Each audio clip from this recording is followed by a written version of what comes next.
Question में हमारा है किसी परेड में 616 सदस्य वाले एक सेना की टुकड़ी को 32 सदस्य वाले एक आर्मी बैंड के पीछे मार्च कराना है। कहने का मतलब 616 हमारा सेना है और 32 आर्मी बैंड पार्टी है, इन दोनों को एक साथ मार्च कराना है। और क्वेश्चन बोलता है कि दोनों समूहों को समान संख्या वाले, दोनों समूह यानी 616 और 32 दोनों समूह को समान संख्या वाले स्तंभ मतलब कॉलम में मार्च कराना है। तो वो स्तंभ में हम कितने का संख्या लगाएंगे, अधिकतम संख्या क्या होगा जिसमें वो दोनों मार्च कर सकते हैं। यानी समान संख्या वाले स्तंभ में मार्च करना है, ये हमारा मेन है कि समान संख्या होना चाहिए हर एक स्तंभ में, समान संख्या वाले स्तंभ में मार्च कराना है। तो उन स्तंभों का अधिकतम संख्या क्या होगा जो जिसमें दोनों लोग क्या कर पाए, मार्च कर पाए। तो जब भी अधिकतम पूछेगा, अधिकतम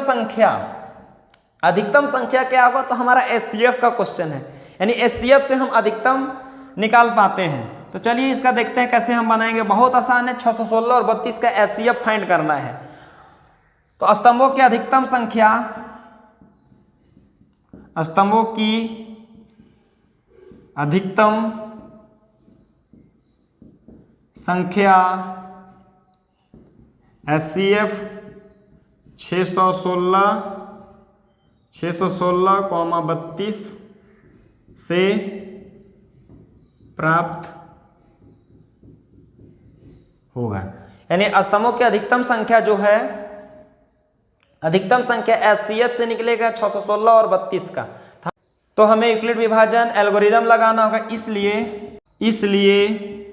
616 और 32 में यूक्लिड विभाजन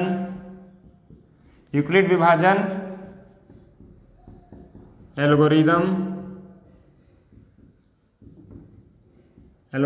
लगाने पर, यानी 616 और 32 पे यूक्लिड विभाजन एल्गोरिदम अप्लाई करने जा रहे हैं। 32 से 616 में भाग देंगे तो 32, यहाँ 2 डिजिट है, 2 डिजिट लेंगे तो 32 दूना 64, 2 बार में ज़्यादा हो जाएगा, इस चलते एक बार जाएगा 32।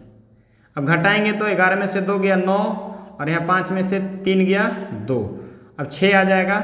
अब 32 से 296 कितना बार, तो 3 से देखेंगे 3 9 27, 9 बार जाएगा तो 32 को 9 से गुना करेंगे, 9 दूना 18 के 8, हाथ में 1, 9 तिया 27 और 1 28, तो कितना बार जा रहा है, 9 बार यानी 288।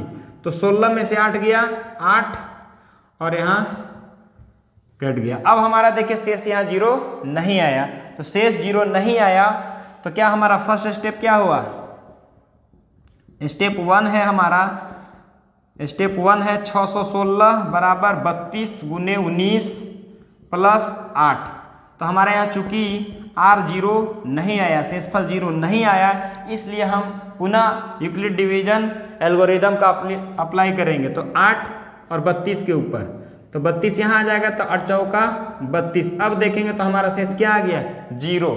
तो स्टेप 2 हमारा, स्टेप 2 जो होगा हमारा किसके ऊपर होगा, स्टेप 2 हमारा 8 और 32 के ऊपर यूक्लिड विभाजन एल्गोरिदम लगाएंगे। तो देखिए हमारा क्या आ रहा है, 32 बराबर 8 गुने 4 प्लस 0। तो चूंकि R हमारा यहाँ 0 हो गया, इसलिए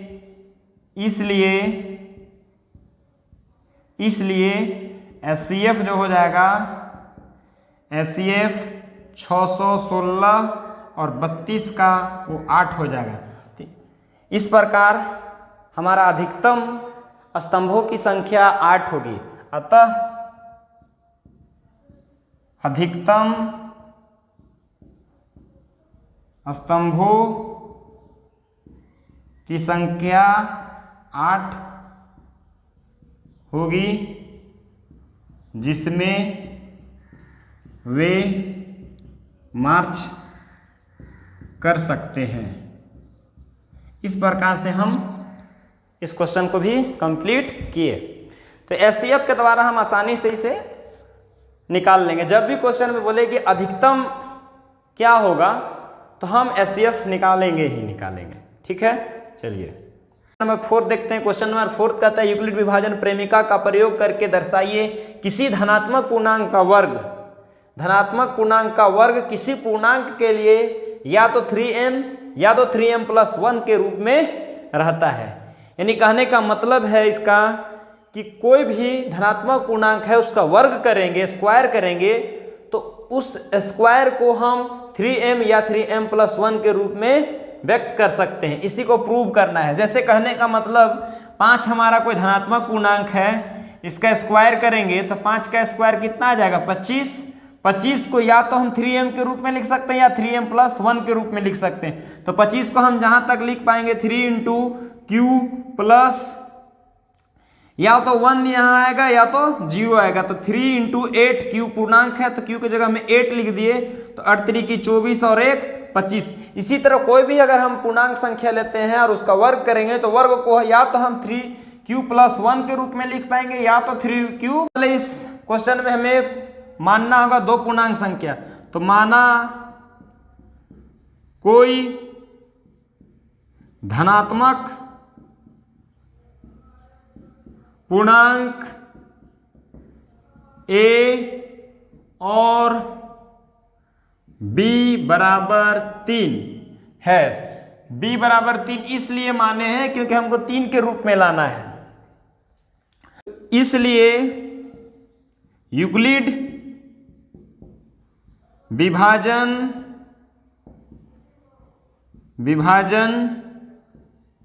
प्रमेयिका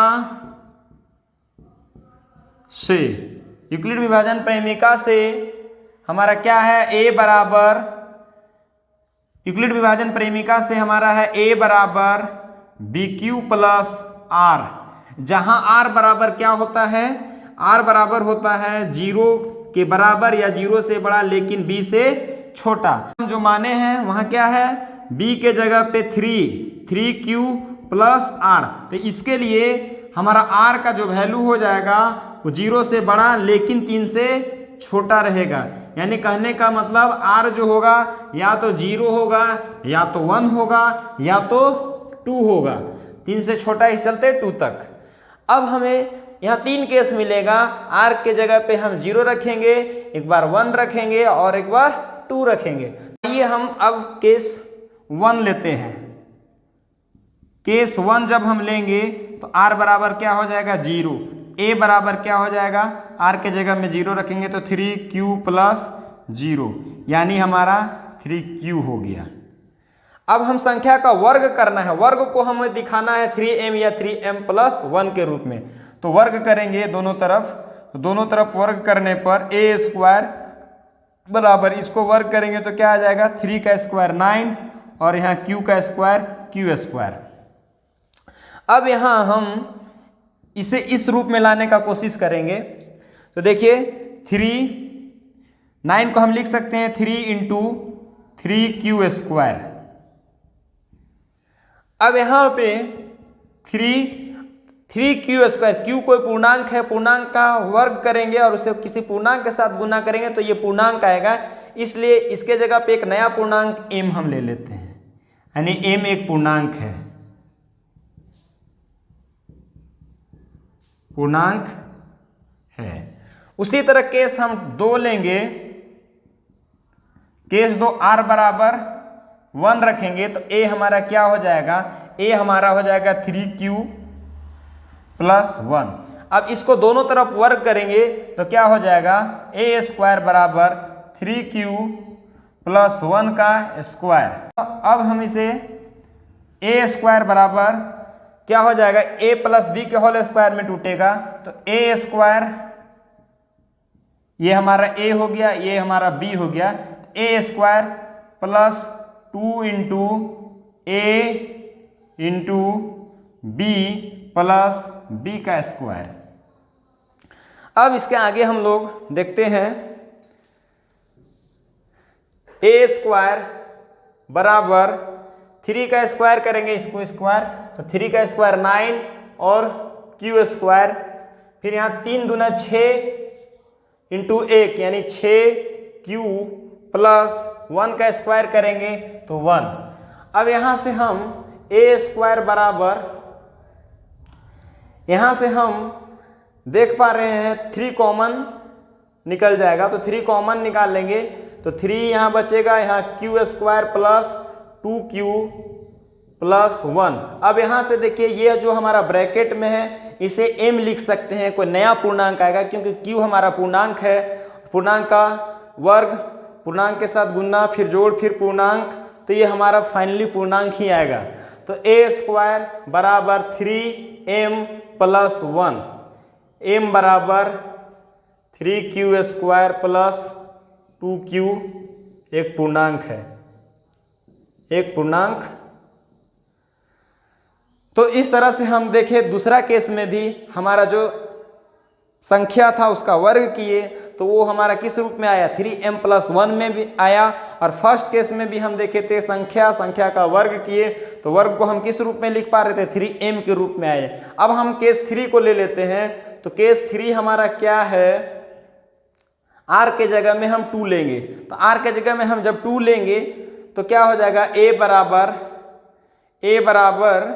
r के जगह में 2 लेंगे तो 3q प्लस 2। अब दोनों तरफ वर्ग करेंगे तो क्या हो जाएगा, a स्क्वायर 3q प्लस 2 का होल स्क्वायर, तो यहाँ से क्या हो जाएगा 9, ऐसे a प्लस b का होल स्क्वायर में टूटेगा, 3q का whole square plus 2 into 3q into 2 plus 2 का स्क्वायर।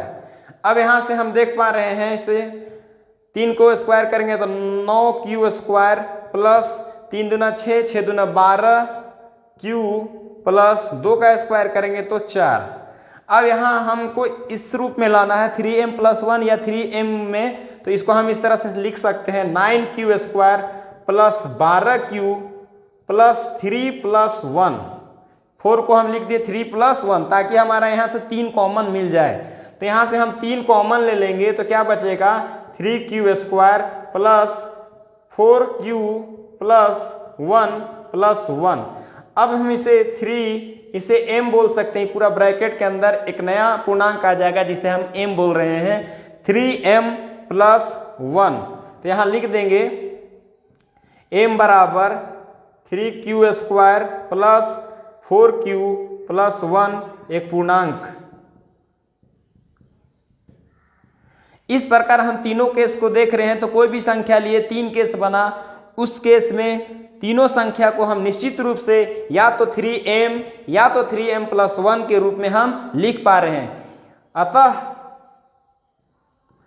अतः धनात्मक पूर्णांक का वर्ग, अतः